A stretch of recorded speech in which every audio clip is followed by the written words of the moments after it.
पढ़े लिखे के चुनाव में राजद कैसे कैंडिडेट उतार दिया, उसको पढ़ा लिखा कहाँ, उसका तो नेतृत्व ही पढ़ा लिखा नहीं। अब उनके कहने से थोड़ी हो जाएगा। हम भी तो राजद से हैं, हम भी तो राजद से ग्रेजुएट है, MA है, लॉ हैं।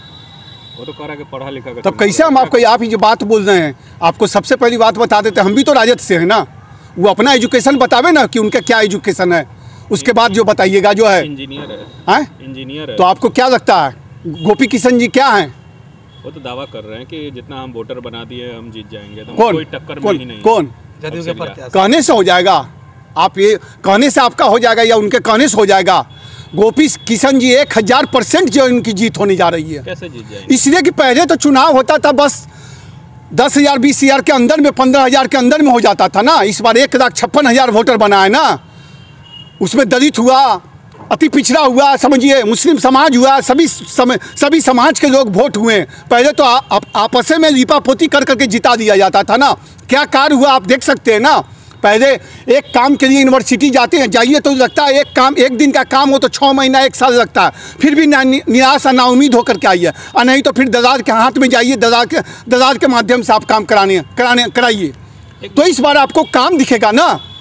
एक निर्दलीय प्रत्याशी होकर राजद हमेशा डमी कैंडिडेट होता है। हमको लगता है कि वो तो जो बोल रहे हैं वही डमी कैंडिडेट है, वही डमी कैंडिडेट है। जो आप बात बता रहे हैं वही डमी कैंडिडेट है। सिर्फ राजद को देख करके उनको बेचैनी होने लगा है, व्याकुल आत्मा बनने लगे हैं, जिस वजह से ऐसा वर्ड इस्तेमाल कर रहे हैं। राजद तो चुनाव लड़ रही है, अपने दम खम पर लड़ रही है। A to Z की पार्टी है, जो समझिए कि जो है सभी जातियों को इस बार जोड़ने का कार्य किया गया है। वोटर तमाम लोग होंगे जो है। इससे पहले जो वोट होता था, जो स्नातक के लोग होते थे, उनका क्या कार्य हुआ था। आप यूनिवर्सिटी का हाल देखिए, एजुकेशन का हाल देखिए, क्या स्थिति है। कभी देवेश चंद्र ठाकुर जी पूछते हैं कि क्या हुआ नहीं हुआ, क्या छात्र को पीड़ा है, कभी देखने भी गए?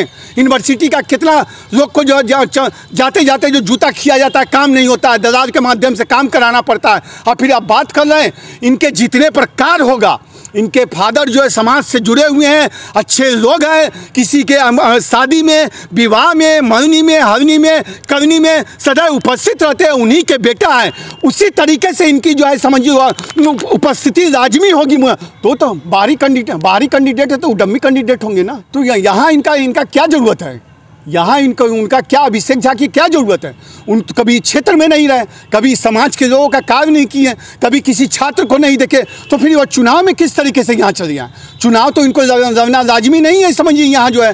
इसलिए कि जो है कभी किसी के न पीड़ा में, न सुख में, न कोई किसी तरह का बात जो किसी को कोई मदद में रहे, तो फिर एकाएक जो है 100% जीतेंगे हम। इतना कैसे जीत जाएंगे? कभी भी किसी छात्र के पीड़ा को देखने गए, किसी छात्र यूनिवर्सिटी का हाल देखे, या समाज से जुड़े हुए व्यक्ति हैं? नीतीश कुमार बहुत काम किए हैं। क्या नीतीश कुमार के नाम पर कैसे जीत जाएंगे? नीतीश कुमार के नाम पर कैसे जीत जाएंगे बताइए ना। जब कभी कार्य ही नहीं किए, कभी के किसी के साथ ही नहीं रहे, फिर वो एक हॉटलाइन से चले जाए, तो लोग तो उनको पहचानता भी नहीं है, जानता भी नहीं। हम तो चेहरा भी नहीं जानते कि कौन अभिषेक झा है। शो की प्रायोजक है मां भवानी डेकोर प्राइवेट लिमिटेड, मतलब a complete floor solution, new 0 mile Dadar road, Muzaffarpur.